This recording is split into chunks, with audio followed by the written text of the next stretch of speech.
Do you ever feel that there's a weight that you're carrying around inside you that no matter what you try, you just can't seem to switch off? You finish a hellish shift at work and you stare absently at the TV. You sit there and scroll on your phone. You don't want to talk to anyone.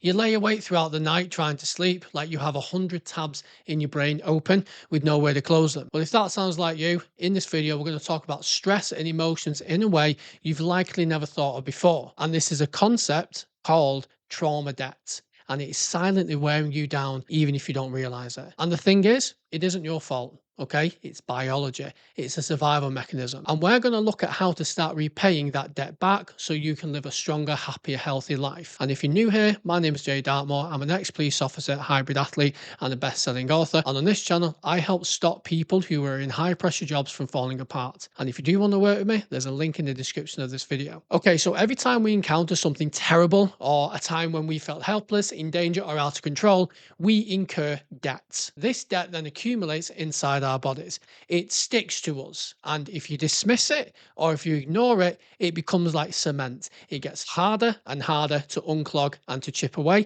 And this cement slowly clogs up and begins to weigh you down more and more. And the sad part is, it can still affect you years later. This is why, as an adult, you may still be unknowingly affected by something that happened to you in your early years, your teens, or even your childhood. And here's the thing, you can't outgrow trauma. It just gets buried deeper and deeper. Symptoms of trauma debt are the compulsion to be busy all the time, never sitting with your back to the door or being hyper vigilant and hyper aware of conversations and raised voices around you. You may be suffering with bouts of insomnia or suddenly get a string of nightmares for no reason. You can become emotionally stunted or even completely numb. You may struggle with moderation, over consuming alcohol, food, or exercise until you break. You get sick more and you can struggle holding down relationships and even employment. It's safe to say the trauma debt will take its payment, and ignoring it is the worst thing you can do. And the worst part, none of this is a conscious thing. The event that happened is not at the forefront of your mind, and yet the body keeps the tab open and the brain is still paying the interest. So, how do we start to repay the bill? Now, follow this analogy with me. Trauma is a bit like smoke getting into a house after a fire. Even after the fire is out, the smoke lingers in the walls, the furniture, and the air. The danger has technically passed, but the house still carries the effects of it. Your nervous system, whether you admit it or not, works the same way. When something traumatic or highly stressful happens, your body goes into survival mode to protect you. But sometimes, even after the event is over, part of your nervous system still thinks that that fire is burning. So now, small things like a sound, a smell, a memory can act like smoke alarms in your brain. They trigger the system again, even if there is no real danger present. Over time, what happens is your body starts living as if the emergency can happen again at any moment. This is why you can be going throughout your day perfectly normal, then something happens and suddenly you feel anxious, nervous, and panicked. So, sticking with this metaphor, the house is our body. Now, of course, we can't move body. So, what do most people do? They ignore the fire damage. They bring in the new furniture. They paint over the burnt walls and they move on. And they just forget about the smell of smoke, even though it seeps into everything inside the home, whether they realize it or not. So instead of ignoring it, we have to do the difficult work. We have to rip out the burnt foundations, we have to strip back the walls, replace the furniture, and repair the damaged foundations. We have to begin a way to repay the debt that we have incurred in order to stop it bleeding into every aspect of our lives, relationship, behavior, physiology, and psychology. The impact of trauma debt cannot be understated. And this is the most fundamental thing that you can address to move forward in life, to break free from the thing that is weighing you down.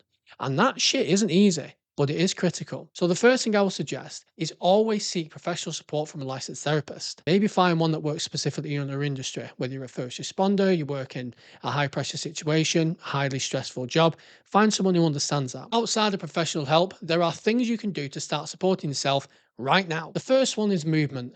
There have been studies to suggest that hard physical exercise, such as running, intense cardio, and resistance training, can help to unstick trauma from the body and allow you to begin to recover. And if you need guidance in a program to support you in doing this, and a community of others that cheer you on along the way, then join my Shift Proof program now and work with me directly. The links to that are in the description of this video. And through movements, we can force our bodies to begin to recover. Another way, and this may sound counterintuitive, is to do nothing. Like literally, stop keeping yourself busy. Stop running from what's bothering you. Sit and feel it instead. And this is often the most difficult thing to do because we are so conditioned to be busy all the time or to be distracted all the time by entertainment, social media, family, friends, etc. Very rarely do we actually stop and sit and allow ourselves to just feel and think the emotions which we're running from. And one reason why trauma and pain gets buried down so deep is because we do ignore it. We try to forget about it. We move on. We don't give ourselves time to actually reflect. And rarely do we sit in quiet contemplation and do nothing. Modern life has created an environment in which trauma can fester. So simply by sitting and letting your thoughts flow, with maybe just a pen and a notepad, we can dramatically change our lives and take advantage of this incredibly powerful tool in our recovery. Often, it's the simple, stripped back things that are most powerful and the most impactful in allowing us to heal. Then there is sleep, which is like hitting the restart and update button on a computer. During good quality sleep, stress hormones reduce, our bodies begin to repair themselves, your brain processes emotions and memories, and your nervous system is able to regulate and calm down. Okay, so what does all this actually look like in practice? So, well, before work, hit the weights, get stronger, get fitter, and on rest days or your days off, do some hard cardio or even long walks out into nature. Push your body and force it to unstick the trauma that is clinging to you. Your body and your brain will thank you for it. After a shift, sit in the quiet and write down what happened that day. Work through things that maybe upset you or maybe pissed you off.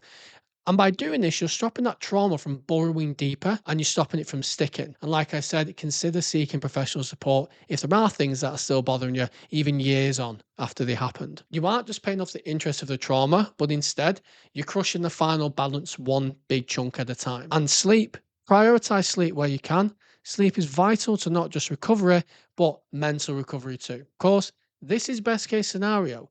You may be a shift worker. You may work in an ambulance service. You may be a police officer. You may have to be on call at certain times so you don't sleep properly because of the nature of your job. And that's where learning how to sleep properly on nights or shift work is a crucial step in your performance that you can't afford to neglect. Something which I teach people on this channel and those who work with me one to one. Which is why if you want to learn how to sleep properly, deeper, and more soundly, that's why you have to check out this video next.